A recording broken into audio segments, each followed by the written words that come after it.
हम सबकी सबसे बड़ी समस्या, सबसे बड़ा कंफ्यूजन, व्हाट? रोजगार।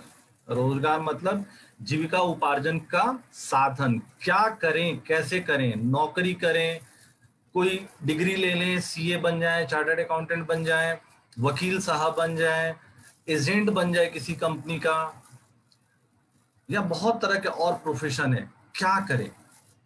बिजनेस कर लें, पता नहीं पैसे हैं नहीं है, या यार खेती कर लें। आजकल बहुत सारे खेती के नए नए टेक्निक आ रहे हैं और जैविक खेती बहुत तेजी से आगे बढ़ रहा है। तो बहुत सारी समस्याएं होती है हमारे दिमाग में कि यार हम करें तो करें क्या।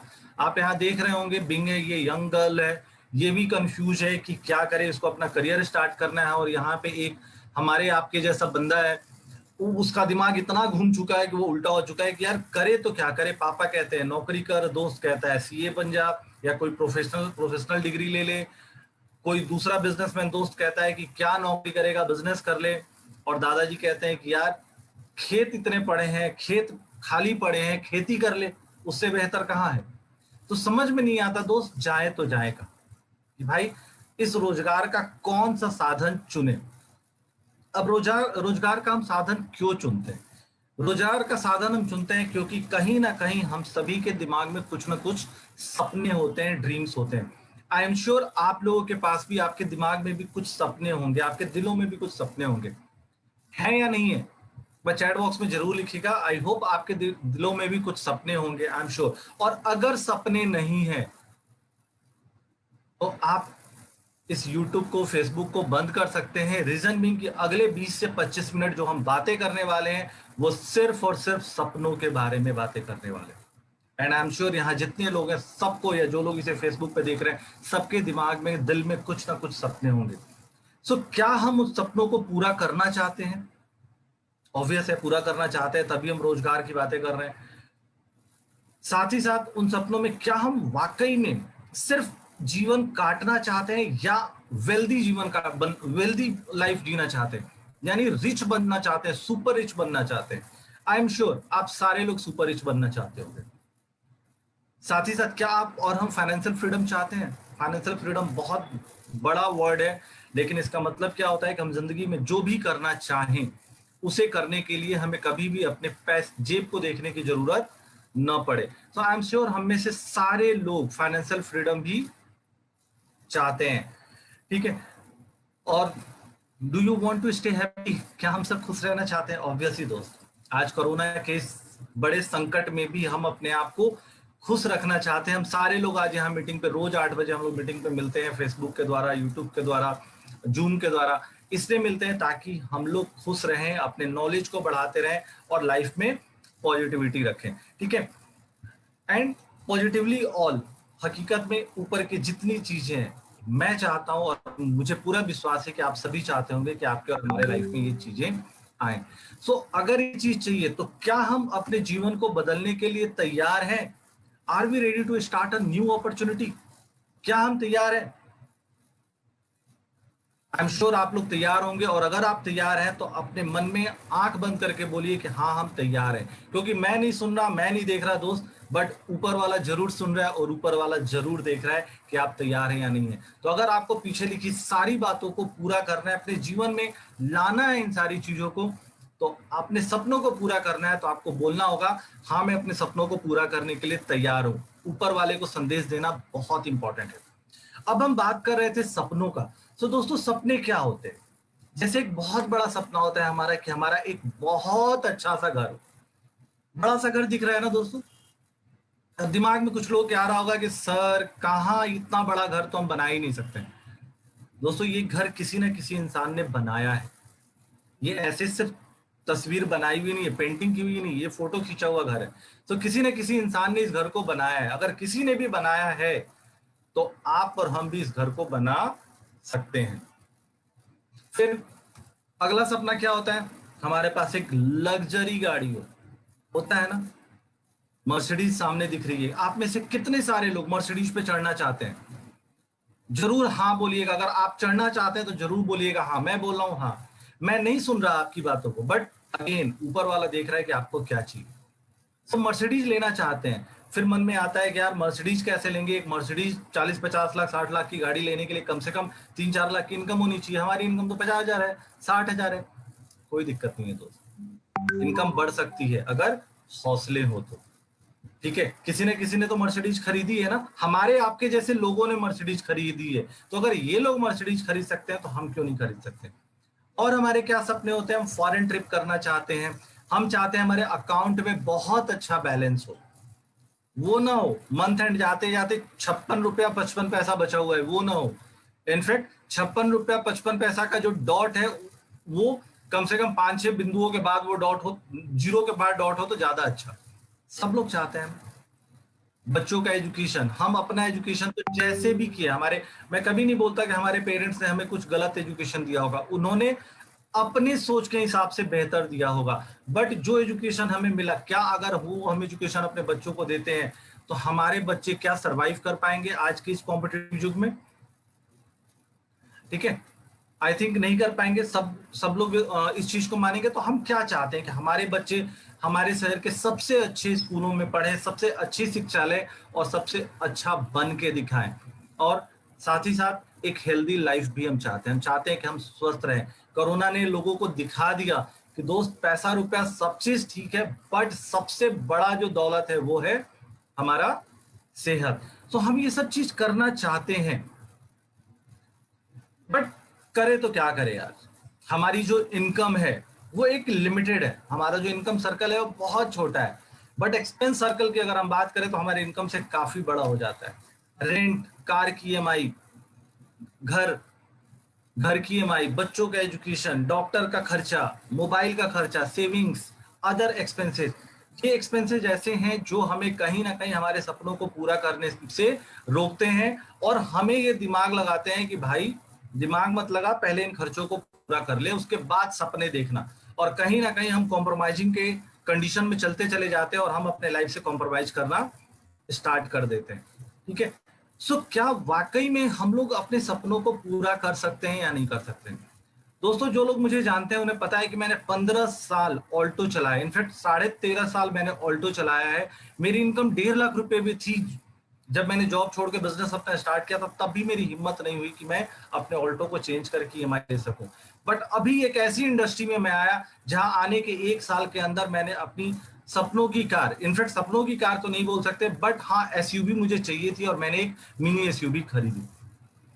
ठीक है, सो कर सकते हैं। बट जब करने की बात आती है, जब रियलिटी पे हकीकत पे आते हैं तो अपने इनकम और एक्सपेंसेस को देख के हम कहीं ना कहीं डर जाते हैं। क्या हम इनकम को बड़ा कर सकते हैं? बहुत सारे लोग बोलते हैं जितना चादर है उतना पैर फैला, दिमाग मत लगा। ठीक है, तो कभी कभी लगता है वो गलत बोलते हैं और कभी कभी जब मार्केट का कंडीशन हम देखते हैं तो हमें लगता है कि नहीं यार, शायद वो लोग सही बोलते हैं कि दिमाग मत लगाओ। क्यों? आज का मार्केट का कंडीशन क्या कहता है? जो कोरोना वायरस का ये सेकेंड वेव आया हुआ है, दोस्तों ये जो भी डेटा आप देख रहे हैं लेटेस्ट डेटा इसमें डाला हुआ है। कोरोना वायरस का जो सेकेंड वेव आया हुआ है वो कह रहा है कि इंडिया का ग्रोथ रेट काफी स्लो होने वाला है, काफी स्लो होने वाला है। बिगेस्ट चैलेंज जो है रिकवरी में इस कोरोना के चलते, आरबीआई तक बोल चुका है कि इंडिया के ग्रोथ को इम्पैक्ट करेगा और इंडिया का ग्रोथ स्लो होगा। और प्रॉपर्टी जो है इंडिया में, वो प्रॉपर्टी डबल हो चुकी है पिछले कोरोना में ही। 2020 का ये डेटा जो लास्ट वाला डेटा आप देख रहे हैं, 21 का डेटा अभी पब्लिश नहीं हुआ है। पिछले कोरोना के चलते इंडिया में प्रॉपर्टी यानी दरिद्रता, गरीबी डबल हो चुकी है। तो पिछले वेव से तो ये वेव ज्यादा खतरनाक है। तो बहुत सारे लोगों के दिमाग में आता है क्या करें क्या नहीं करें। कुछ और डेटा मैं बात करूं, जब सपने देखने का सोचते हैं तो कहीं ना कहीं रिस्क लेने का सोचते हैं, और जब रिस्क लेने का सोचते हैं तो अनएम्प्लॉयमेंट का डेटा हमारे आंखों के सामने आ जाता है कि क्या वाकई में लोग सपनों को पूरा कर सकते हैं। क्यों? अनएम्प्लॉयमेंट का डेटा बताता है कि 2020 19-20 के कंपैरिजन में 20-21 के बीच में 9.8 मिलियन यानी 98 लाख लोगों की जॉब सिर्फ और सिर्फ इंडिया में गई है। दोस्तों ये तो वो डेटा है जो एम्प्लॉयमेंट एक्सचेंज के पास जाता है। इसके अलावा कितने लोगों की जॉब गई है जो फैक्ट्रियों में काम करते हैं और बहुत सारे ऐसे जगहों पे काम करते हैं जो अनस्ट्रक्चर्ड हमारा इंडस्ट्री है, उसका डेटा ही नहीं है। सो 98 लाख लोगों ने तो पिछले कोरोना वेव में अपनी जॉब खोई थी। इस बार क्या होगा अभी आना बाकी है। पिछले कोरोना वेव्स में हमारे देश का जो अनएम्प्लॉयमेंट दर था वो बहुत बहुत बहुत हाई हो चुका था, बट जब खत्म हुआ तो भी 8.5% का दर अभी भी है, 8.5%, which is all time high in last some year. लगभग 10 सालों में सबसे हाई रेट में से एक अनएम्प्लॉयमेंट रेट हमने पिछले साल देखा था। अब दोस्तों बात करते हैं लोगों के लिए जॉब के ऑप्शंस क्या है। आपके सामने एक पिक्चर आया जिसमें दिखा रहा है कि 1 करोड़ फ्रेश स्टूडेंट प्रति साल 10th पास करते हैं, यानी कहीं ना कहीं उन्हीं में से कुछ लोग +2 पास करते होंगे, कुछ लोग ग्रेजुएशन करते होंगे। 1 करोड़ का अगर ये डेटा ले लें कि अगर 1 करोड़ लोग 10th पास करते हैं तो कम से कम वो लोग 3 साल 4 साल बाद जॉब का ट्राई तो करते होंगे, बट एवरेज जॉब इंडिया में कितना प्रोड्यूस हो पाता है? सिर्फ 43 लाख। सो अनएम्प्लॉयमेंट, इस मीटिंग की शुरुआत ही मैंने करी थी रोजगार को दिमाग में रखी कि क्या करें। सो अनएम्प्लॉयमेंट का ये हालात है कि हमारे देश में 1 करोड़ लोग ग्रेजुएट होते हैं और जॉब प्रोड्यूस हो पाती है सिर्फ 43 लाख। ये सारे डेटा ऑथेंटिक है दोस्तों, आप ये सारे डेटा को चेक कर सकते हैं। सो आज के डेट में बिजनेस खुल रहे हैं या बंद हो रहे हैं? जवाब आप लोग को देना है, आप चैट बॉक्स में भी दे सकते हैं या अपने आप को भी दे सकते हैं कि आज के डेट में बिजनेसेस खुल रहे हैं या बंद हो रहे हैं। ठीक है, नौकरियां लग रही हैं, छूट रही हैं? लगना तो बहुत दूर की बात है, अनएम्प्लॉयमेंट रेट बढ़ता जा रहा है और हो सकता है कि ये कोरोना वेव के बाद हम लोग डबल डिजिट अनएम्प्लॉयमेंट रेट भी देख सकते हैं। ठीक है, सैलरी कम हो रही है, बढ़ रही है? बढ़ना तो बहुत दूर की है भाई, मेंटेन होना बहुत दूर की बात है। लोगों की सैलरियां 30-40% लोगों की सैलरी कट हुई है। ठीक है, और बेरोजगारी कम हो रही है, बढ़ रही है। ये कुछ क्वेश्चंस हैं जो एम्प्लॉयमेंट के बेस पे है, रोजगार के बेस पे, तो बहुत जरूरी है कि आप और हम इन चीजों को ध्यान में रखें। अब हम लोग कोई भी जॉब करते हैं तो हमारे दिमाग में क्या चीजें होती हैं? हम लोग 3 चीजों के लिए हमेशा जॉब करते हैं। एक तो हमें पैसा चाहिए होता है, दूसरा हमें समय चाहिए होता है, तीसरा हमें सिक्योरिटी चाहिए होती है। पैसा मतलब बहुत पैसा मिले, टाइम मतलब टाइम फ्रीडम हो मेरे पास, मैं अपने फैमिली के साथ अपने सपनों के लिए समय निकाल सकूं, और सिक्योरिटी, जॉब सिक्योरिटी होनी चाहिए। बट क्या वाकई में हम लोगों को ये तीनों चीजें मिलती हैं? अगले पिक्चर को ध्यान से देखिए, क्या दिख रहा है इस पिक्चर को? चैट बॉक्स में आप लिखिए कि इस पिक्चर को देख के आपके दिमाग में क्या आ रहा है, ये किस चीज का पिक्चर है? ध्यान से देखिए, मैं आप लोगों के चैट बॉक्स में मैं इंतजार कर रहा हूं, आपको क्या समझ में आ रहा है? ये पिक्चर जो सामने है ये किस चीज का पिक्चर है? Network network network? नहीं, ये नेटवर्क का पिक्चर नहीं है दोस्त, ये पिक्चर नेटवर्क का है ही नहीं। ये आप और हम जिस जगह पे काम करते हैं, जिस कंपनी में काम करते हैं, उसकी हायरार्की है। ध्यान से देखिए आगे, जिस कंपनी में काम करते हैं उसकी हायरार्की है।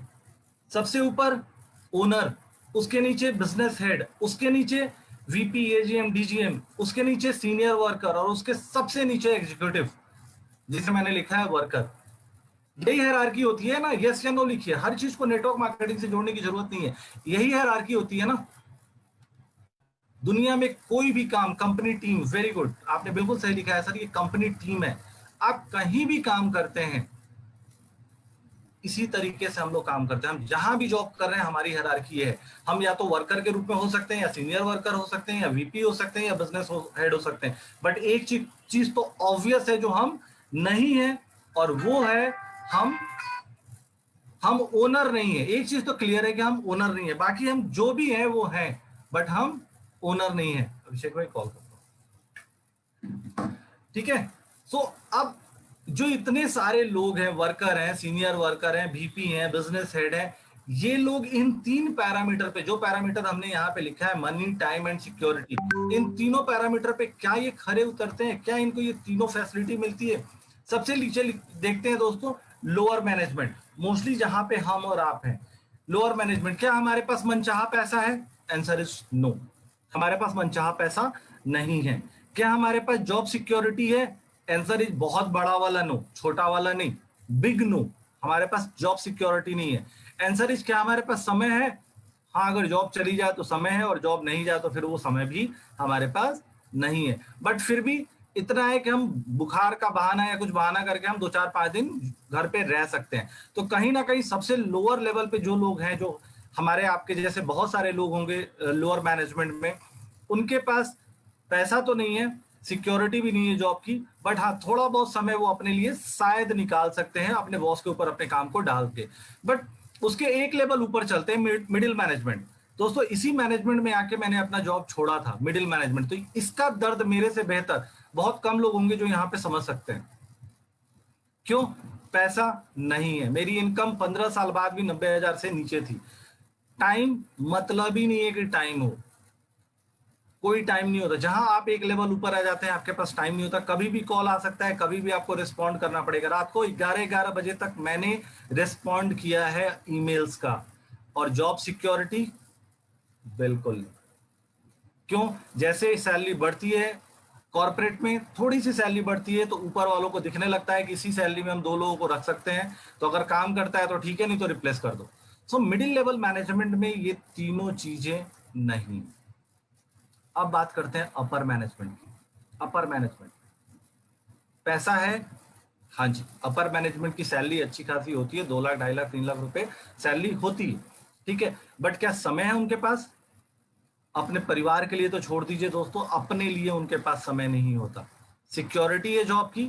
नो, क्योंकि जितना ऊपर जाएंगे टारगेट्स उतने बड़े होते जाते हैं, प्रेशर उतना बड़ा होता जाता है। तो यार ये अगर हम लोग lower management, middle management, upper management को देखें तो किसी के पास भी मनी, टाइम एंड सिक्योरिटी ये तीनों चीजें नहीं है। तो आखिर ये चीजें हैं किसके पास? तो सबसे ऊपर ओनर। ओनर के पास ये तीनों चीजें हैं, यानी उसके पास पैसा भी है, उसके पास समय भी है, उसके पास जॉब की सिक्योरिटी भी है। यानी इनकम की, यहाँ जॉब सिक्योरिटी से बेहतर है इनकम सिक्योरिटी, उसके पास तीनों है। अब डिफरेंस क्या है ओनर में और हम लोगों में? दोस्तों ओनर में और हम लोगों में सबसे बड़ा अंतर क्या है? क्या आप सबसे, अगर मैं ये क्वेश्चन पूछूं कि सबसे ज्यादा पैसा कौन कमाता है, तो मेरे ख्याल से आई एम श्योर आप सबका आंसर होगा जो बिजनेस का मालिक होता है, ठीक है। वो पैसा ज्यादा क्यों कमाता है? वो पैसा इसलिए ज्यादा कमाता है क्योंकि उसके लिए लोग कमाते हैं, लोग कमा के उसे दे देते हैं। उसने एक सिस्टम बना रखे, उस सिस्टम में वो लोगों को हायर करता है और लोग कमा के उसको देते हैं और उसे पैसा मिलता है। बट क्या लोअर मैनेजमेंट में जो हम, लोअर मैनेजमेंट और मिडिल मैनेजमेंट में जो हम और आप हैं, क्या हमारे लिए लोग काम करते हैं? Answer is no. हमारे लिए लोग काम नहीं करते।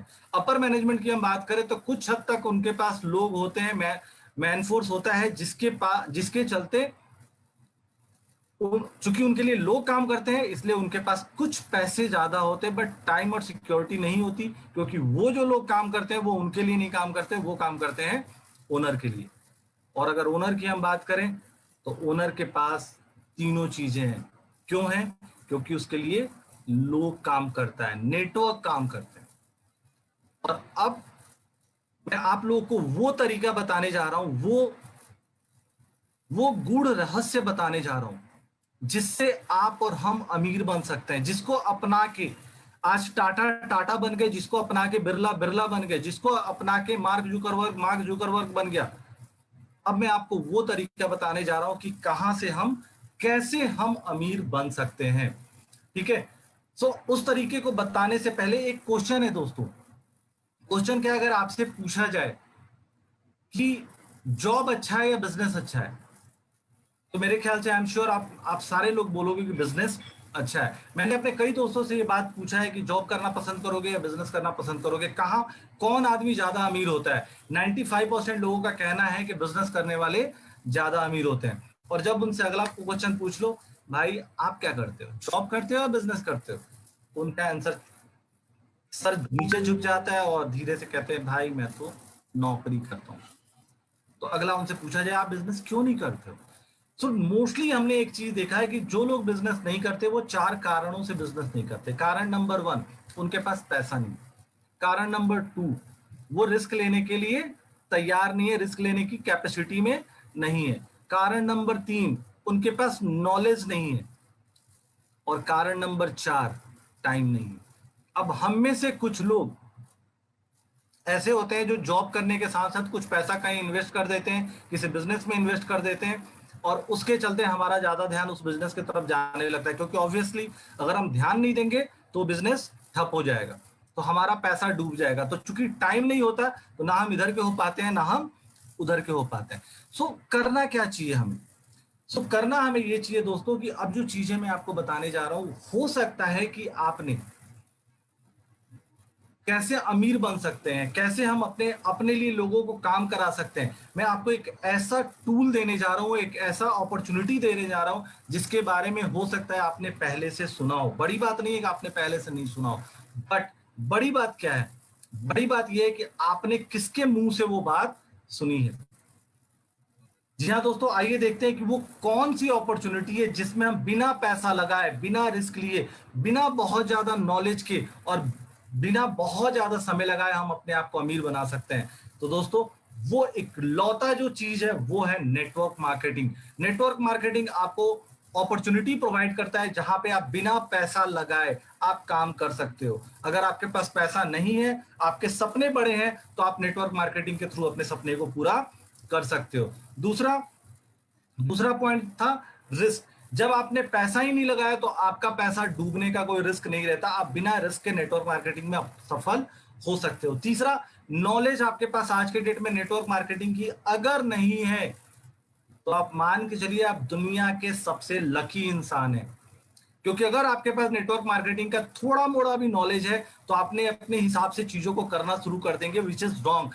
हर नेटवर्क मार्केटिंग कंपनी का अपना सिद्धांत होता है, अपना काम करने का तरीका होता है। वो आपको एजुकेट करेगी, आपको और हमें अगर नॉलेज नहीं है तो हमको उसके एजुकेशन के हिसाब से चलना है और बिना पैसा लगाए हम उस एजुकेशन सिस्टम के द्वारा नॉलेज लेके सफल हो सकते हैं। और लास्ट क्या था, टाइम। दोस्तों, नेटवर्क मार्केटिंग में सफल होने के लिए आपको अपना प्रेजेंट प्रोफेशन छोड़ने की बिल्कुल जरूरत नहीं है। आप सिर्फ 2 से 3 घंटा पर डे का लगाकर सफल हो सकते हैं। दोस्तों, अगर आपको भरोसा ना हो तो कुछ थोड़ी सी सफलता पाए लोगों में से मैं भी एक हूं जो पिछले 1 साल से नेटवर्क मार्केटिंग कर रहा है और आज के डेट में इस नेटवर्क मार्केटिंग से ज्यादा नहीं, लगभग 50,000 की इनकम मैं ले रहा हूं। यहाँ से फॉरेन ट्रिप का पैसा मैं ले रहा हूं, मैंने यहाँ से 8 लाख की गाड़ी ली है। और बहुत जल्दी एक दिन ऐसा भी आएगा अगले 3 से 5 महीने के बीच में जब मैं आपको बोलूंगा मेरी इनकम 1 लाख से पार हो चुकी है without investing a single penny. So आपने इसके पहले नेटवर्क मार्केटिंग किससे सुना, ये बहुत इंपॉर्टेंट है। जिसने आपको बताया उसने क्या सफलता देखी है या नहीं देखी है। ठीक है, चलिए अब आगे देखते हैं नेटवर्क मार्केटिंग में काम करने के फायदे क्या हैं। दोस्तों, यहाँ पे अगर आप देख रहे होंगे ये यूएफडीएसए का एक डेटा है नेटवर्क मार्केटिंग का, ग्लोबल सेल 2017 का यहाँ पे डेटा दिया हुआ है कि पूरी दुनिया में नेटवर्क मार्केटिंग ने जो टर्नओवर किया है 189 मिलियन डॉलर किया है, बिलियन डॉलर किया है दोस्तों। और 1 बिलियन का मतलब होता है 100 करोड़। तो 100 करोड़ को 189 से आप मल्टीप्लाई कर दीजिए और $1 लगभग 73-74 रुपए का है, आप उससे मल्टीप्लाई कर दीजिए, लगभग 140 लाख करोड़ का टर्नओवर 2017 में नेटवर्क मार्केटिंग ने किया है। तो आप देख सकते हैं कि ग्लोबली ये इंडस्ट्री बहुत बड़ी इंडस्ट्री है। और 2009 से 2017 का अगर आप डेटा देखेंगे तो एवरेज अगर आप देखेंगे तो इस इंडस्ट्री ने अपने आप को ग्रो किया है। और इंडिया में भी ये बहुत तेजी से ग्रो कर रही है, लगभग 13% के दर से ग्रो कर रही है। अब सबसे इंपॉर्टेंट है कि ठीक है बिजनेस तो ग्रो कर रहा है, क्या बंदे पैसे भी बना रहे हैं जो नेटवर्क मार्केटिंग में काम कर रहे हैं। दोस्तों, 2017 का अभी डेटा हमने सेल्स का क्या देखा था, 189 बिलियन का टर्नओवर हुआ और उस 189 बिलियन में 76 billion dollar as a commission distribute किया गया, एज ए रेम्युनरेशन डिस्ट्रीब्यूट किया गया। दोस्तों, आप परसेंटेज देखिए कितना अच्छा खासा percentage. 1 billion again 100 crore, 100 crore को 76 से मल्टीप्लाई करिए और फिर उसको 73 रुपए से मल्टीप्लाई करिए, आपको इंडियन रुपीज में आ जाएगा। इतना पैसा 76 बिलियन डॉलर लोगों को बांटा जा चुका है 17 में और ये डेटा हर दिन बढ़ता जा रहा है। $208 मिलियन अ डे, आप सोच सकते हैं कि कितना पैसा कंपनी बांट रही है। अब 2009 से लेके 2017 के बीच में 1.5 ट्रिलियन का बिजनेस डायरेक्ट सेलिंग कंपनियों ने जनरेट किया है। 2009 से 2017 के बीच में 1.5 बिलियन ट्रिलियन का नेटवर्क मार्केटिंग ने बिजनेस जनरेट किया। और दोस्तों, इसमें से 1.5 में से 600 बिलियन लोगों को कमीशन बांटा गया है। दोस्तों यही रीजन है कि आपने नेटवर्क मार्केटिंग की अगर हिस्ट्री को अगर आप जानते हो या कभी आपने जानने की कोशिश की हो तो आपको ये चीज समझ में आया होगा, आपने ये चीज पढ़ा होगा कि नेटवर्क मार्केटिंग वाले लोगों ने, कई लोगों ने अपने प्राइवेट हेलीपैड तक बना रखे हैं, अपने प्राइवेट जेट तक रखे हुए हैं, प्राइवेट हेलीकॉप्टर्स वगैरह रखे हुए हैं। हमारी इंडस्ट्री एशिया में बात करूं तो सिद्धार्थ सर का नाम सब लोग जानते होंगे, जो मंथली 1 करोड़ से ज्यादा कमाते हैं। तो अभी इंडिया में तो बहुत बहुत शुरुआत है दोस्तों। आइए हम बात करते हैं कुछ और नेटवर्क मार्केटिंग के डेटा की।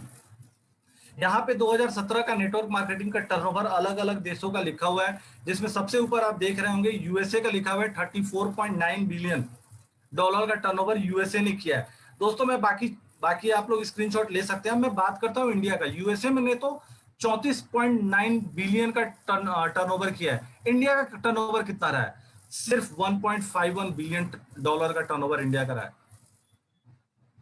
यहाँ क्या समझने वाली चीज है दोस्तों, भारत अमेरिका से लगभग 10 साल पीछे चलता है। ये बात मेरे ख्याल से आप सभी लोग मानेंगे कि हमारा जो बिजनेस है, हमारा जो ग्रोथ है, हमारी जो इंडस्ट्री है, वो इंडिया यूएसए से 10 साल पीछे है।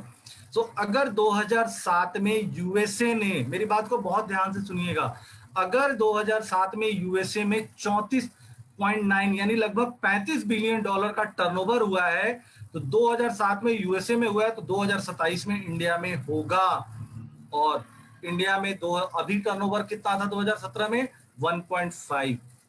यानी ये इंडस्ट्री अभी कितनी बड़ी होनी है 2027 में, आप सोच भी नहीं सकते, अंदाजा भी नहीं लगा सकते। और अंदाजा नहीं लगा सकते तो ये दोनों डेटा लेके रख लीजिए। 2017 में यूएसए ने 35 बिलियन किया था, इंडिया 2027 में 35 बिलियन करेगा। आज कितना कर रहा है इंडिया, ये हम लोग देख सकते हैं। अगला जो डेटा आपको ग्लोबल डायरेक्ट सेलिंग 2019 का जो रिपोर्ट बताता है, इसमें इंडिया का आप नीचे देखोगे एशिया पैसिफिक में चौथे स्थान पे इंडिया का स्थान दिया हुआ है, जो दिखा रहा है कि इंडिया 12% की दर से, लगभग 13% की दर से इंडिया में ग्रोथ हो रहा है।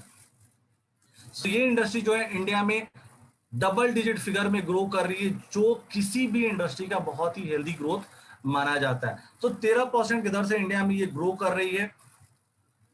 अगर हम टर्नओवर की बात करें तो इंडिया डायरेक्ट सेलिंग इंडस्ट्री 2019 में 2.47 बिलियन की थी। आप यहाँ पे एक बार फिर पीछे लेके जाऊंगा आपको, 2017 में कितने का था? 1.51 बिलियन, और 2019 में 2.47। लगभग 2 सालों में टर्नओवर इंडस्ट्री का डबल हुआ है, लगभग 2 सालों में 12% की दर से इंडस्ट्री बढ़ रही है। जब ये इंडस्ट्री का ग्रोथ दिखा और दुनिया में 15वें नंबर पे हम 2019 में पहुंच चुके थे, ठीक है। तो जब ये इंडस्ट्री का ग्रोथ दिखा तो सरकार भी इस सोच में पड़ गई कि इस इंडस्ट्री को और कैसे ग्रो कर सकते हैं, और इसके लिए सरकार, कुछ लोग जो नेटवर्क मार्केटिंग को इंडोर्स करते हैं, मैं आपको उनके कुछ स्टेटमेंट्स पहले सुनाता हूं, ठीक है। अमिताभ कांत, मेरे ख्याल से अमिताभ कांत के बारे में आप लोग जानते होंगे, अगर नहीं जानते होंगे तो मैं आपको बता दे रहा हूं। अमिताभ कांत जी 1980 बैच के आईएएस ऑफिसर है। आईएएस हमारे भारत का सबसे बड़ा job, Indian administrative services, 1980 batch के आईएएस ऑफिसर हैं। और आज के डेट में गवर्नमेंट ऑफ इंडिया ने इन्हें अपने नीति आयोग में चीफ एग्जीक्यूटिव ऑफिसर के रूप में तैनात किया। और अमिताभ कांत जी को स्टडी करने का मौका मिला था जब, तो अमिताभ कांत जी ने कुछ डायरेक्ट सेलिंग पे कुछ अपने स्टेटमेंट दिए थे। मैं आपको स्टेटमेंट उन्हीं की जुबानी सुनाना चाहता हूं।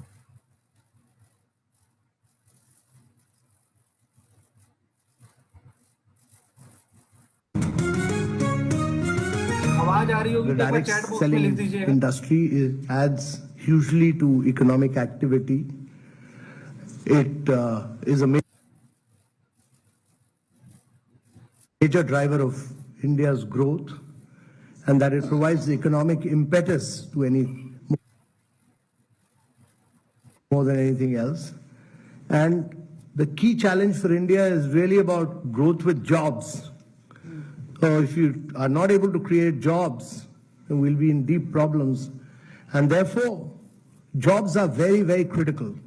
And we need to grow at 9 to 10% per annum for 3 decades or more to be able to create jobs for a very young population. We are passing through a window of demographic transition which rarely happens in history.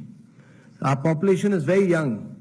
You know, the biggest social and economic transition that is taking place across the world is the fact that the population in Europe and America is getting older and older. The population in India is getting younger and younger, and it will keep getting younger till 2040.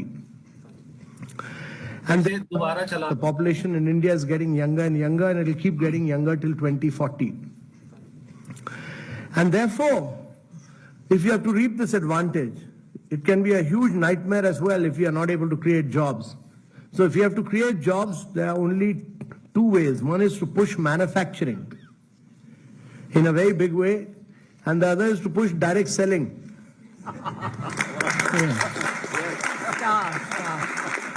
So that many of you create jobs. दोबारा सुनिए. And the other is to push direct selling.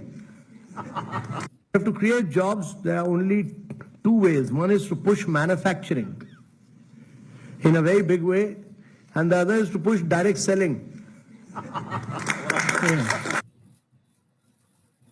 आवाज आई आप लोगों को?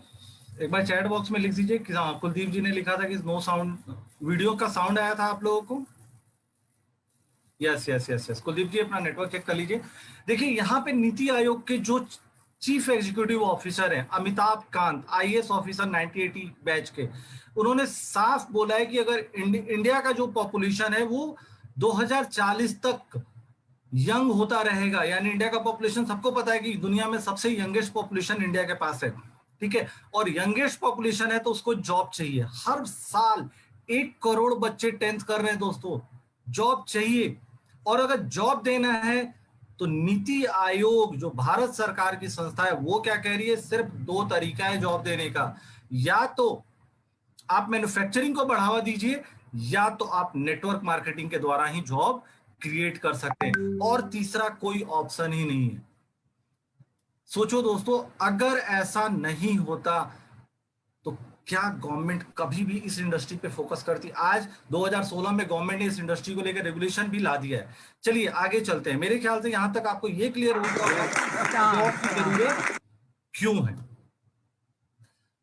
प्रधानमंत्री नरेंद्र मोदी ने भी बोला हुआ है, उनका एक बहुत बड़ा सपना है आत्मनिर्भर भारत.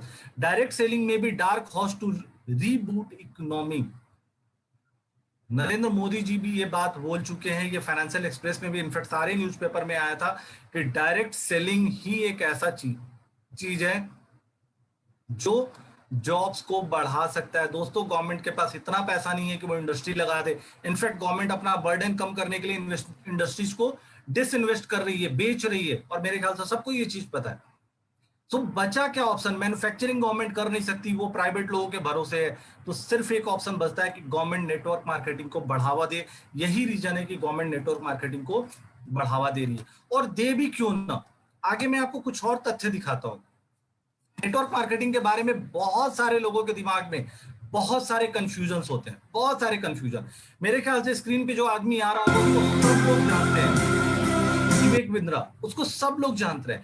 मैं विवेक बिंद्रा का भी स्टेटमेंट आप लोगों को सुनवाना चाहता हूं जो नेटवर्क मार्केटिंग पे इस इंसान ने बोला है.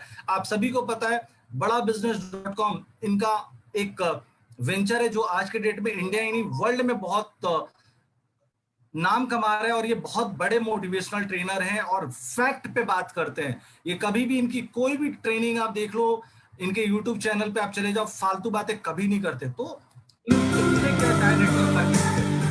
हजारों लाखों मैसेजेस और कमेंट्स मुझे आते रहे कि एमएलएम के बारे में वीडियो बनाइए, मल्टी लेवल मार्केटिंग क्या है समझाइए, मल्टी लेवल मार्केटिंग में जाएं या नहीं जाएं उसके बारे में बात करिए, क्या मल्टी लेवल मार्केटिंग एक स्कैंडल है. इतने मैसेजेस को मैं इग्नोर करता रहा. मैं इस इंडस्ट्री की तरफ नहीं जाना चाहता था, मैं इसके ऊपर बात नहीं करना चाहता था. मैं एक बड़ा लीडरशिप कंसल्टेंट, एक इंटरनेशनल कॉर्पोरेट कंसल्टेंट रहा हूं, एक मोटिवेशनल स्पीकर. बहुत समय लगाने के बाद, सोचने समझने के बाद आज मैं इसके ऊपर से पर्दा हटाना चाहता हूं. स्वागत है आप सबका आज के टॉपिक में, मल्टी लेवल मार्केटिंग की असलियत क्या है. What is this multi level marketing? ये होता क्या है? नेटवर्क मार्केटिंग कह लो, चेन मार्केटिंग कहते हैं कई लोग, कहीं इसको पिरामिड स्कीम कहते हैं, कहीं इसको स्कीम स्कैम स्कैंडल कहते हैं. वास्तव में मैं अपने ओपन हाउस वर्कशॉप्स और मेरे बड़े ब्रांड जो मेरे क्लाइंट्स हैं, आज देश में जितने बड़े ब्रांड्स हैं वो लगभग सब के सब मेरे क्लाइंट्स हैं, उनके साथ में मैं काफ़ी बिजी था. मैं इस तरफ जाना ही नहीं चाहता था. इस इंडस्ट्री पे कई सवाल उठाए जाते हैं, मैं थोड़ा अपने आप को दूर रखता था। आज मैं आपको इस industry multi level network marketing का निष्पक्ष रूप से दोनों पहलू देना चाहूंगा। वैसे देखा जाए तो मल्टी लेवल मार्केटिंग एक सोचा समझा सैद्धांतिक फिलोसॉफिकल साइंटिफिक प्रोसेस है एक प्रोडक्ट गुड्स एंड सर्विसेज को मार्केट करने का। मल्टी लेवल मार्केटिंग एक अपने आप में बहुत अच्छी इंडस्ट्री है, लेकिन क्यों उसका नाम खराब है, क्यों लोग नहीं ज्वाइन करना चाहते? देखिए, दो प्रकार की चीजें हैं। या तो कोई स्कीम स्कैम वाली कंपनी आ जाती है, जैसे वो शारदा स्कैम, या जैसे वो स्पीक एशिया, या और भी अभी पीछे एक कंपनी आई थी जो बाइनरी के साथ आई थी, भयंकर विस्फोटक रूप से फैली, कई करोड़पति उन्होंने बनाए और रातों रात अचानक गायब हो गई। ऐसे एक्सपीरियंसेस ही आपको तंग करते हैं और परेशान करेंगे। ध्यान दीजिएगा, स्कीम और स्कैम इन्होंने मल्टी लेवल मार्केटिंग का नाम खराब कर दिया, वरना ये फुल प्रूफ पावरफुल एक ऐसी इंडस्ट्री है जो दुनिया में सबसे ज्यादा तेजी से सबसे अच्छे स्टेबल करोड़पति तैयार कर सकती है। ध्यान दीजिएगा, मल्टी लेवल मार्केटिंग बुरी नहीं है, इसमें दो चीजें खराब है। या तो वो कंपनी खराब है जो इसी माइंडसेट से आती है कि पैसा लूटो और निकल लो, या वो लोग जो फेलियर हो गए, इसमें सफल नहीं हो सके, बाहर जाके। चलिए, थैंक यू सो मच दोस्तों। ये जो वीडियो आपने देखा, यहाँ पे मैंने उसका लिंक भी डाला हुआ है। आप क्या है नेटवर्क मार्केटिंग, क्या है एमएलएम की सच्चाई, case study of network marketing, doctor Vivek Bindra, आप लोग इसे सुन सकते हैं। बहुत क्लियरली इन्होंने बोला है कि ये एक फुल प्रूफ बिजनेस है जो दुनिया में सबसे तेजी से बढ़ रहा है और सबसे ज्यादा करोड़पति प्रोड्यूस कर रहा है। यहाँ प्रॉब्लम नेटवर्क मार्केटिंग नहीं है, यहाँ प्रॉब्लम कंपनियां हैं जो फ्रॉड करने के नजरिए से आती हैं कि फ्रॉड किया भाग लिए, या वो लोग हैं जो इसका गलत दुष्प्रचार कर रहे हैं। दोस्तों, दुनिया का एक इंडस्ट्री बता दीजिए जहां फ्रॉड करने वाली कंपनी नहीं है। दुनिया में वो इंडस्ट्री बता दीजिए जिसकी बुराई करने वाले कंपनी नहीं है। दोस्तों, हम तो उस देश में रहते हैं जहां आज कोरोना के टाइम में जीवन को बचाने के लिए रेमडेसिविर नाम का जो इंजेक्शन है वो चाहिए, मैं इसको प्रोनाउंस भी नहीं कर पा रहा हूं, वो इंजेक्शन चाहिए और उसका भी डुप्लीकेट इंजेक्शन बनाया जा रहा है। 900 रुपए की चीज 30-30 हजार में बेची जा रही है। गाजियाबाद से लोगों को लेके जाना है एम्बुलेंस, उसे आनंद विहार हॉस्पिटल में ले जाने का 30,000 ले रहा है। सो दोस्तों, अच्छे और बुरे हर जगह होते हैं, इसका मतलब ये नहीं है कि इंडस्ट्री बुरी है। ये एक ऐसी इंडस्ट्री है जो आज हमारे देश का नीति आयोग चाहता है कि इंडस्ट्री फले फूले। ये एक ऐसी इंडस्ट्री है जिसके बारे में दुनिया का सबसे बड़ा मोटिवेशनल ट्रेनर में से एक ये बोलता है कि ये एक फुल प्रूफ बिजनेस है, सैद्धांतिक बिजनेस है जो आज सबसे तेजी से ग्रो कर रहा है और जो सबसे ज्यादा करोड़पति बना रहा है। कुछ और देख लेते हैं दोस्तों। मैंने गूगल में सर्च किया difference between direct selling and chit fund, जब डाला तो बहुत सारी चीजें आ गई। दोस्तों, डायरेक्ट सेलिंग के बारे में क्या लिखा हुआ है? The major difference between MLM and chit fund money circulation scheme is MLM do not pay for a recruitment referral of a new member, it only pay on sales volume.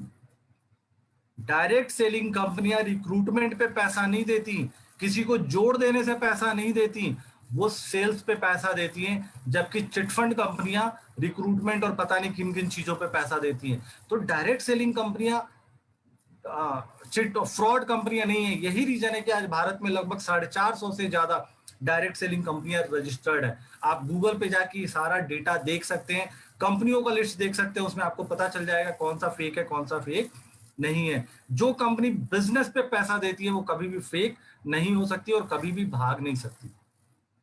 ठीक है, अब डायरेक्ट सेलिंग है क्या दोस्तों? Direct selling एक referral market है। Direct selling in fact network market नहीं, एक रेफरल मार्केट है। रेफरल मार्केट क्या होता है? आप एक बात बताइए, आपने गूगल का ऐड कितने जगहों पे देखा है?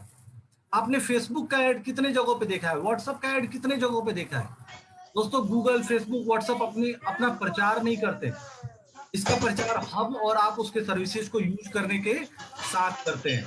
और यही रीजन है कि आज गूगल इतना दुनिया की सबसे बड़ी फॉर्च्यून 500 कंपनियों में से एक है। फेसबुक का अभी जब बिका था, आपको पता है कि अरबों डॉलर में फेसबुक का IPO सब्सक्राइब हुआ था। तो आप एक ऐसी इंडस्ट्री में है जो पूरी की पूरी तरह से सैद्धांतिक है, दो दुनिया में सबसे तेजी से बढ़ रही है और सबसे ज्यादा करोड़पति बनाने का काम ये इंडस्ट्री कर रही है। सो इसके बारे में डिटेल लेने की जरूरत है दोस्तों। मैं जिस कंपनी में काम कर रहा हूं आप सभी को पता है, मैं जिस कंपनी को रिप्रेजेंट करता हूं उस कंपनी का नाम है वेस्टेज मार्केटिंग प्राइवेट लिमिटेड। इस कंपनी के बारे में हम कभी बाद में जानेंगे। आज हमारा जो टॉपिक था वो था direct selling. With this, thank you.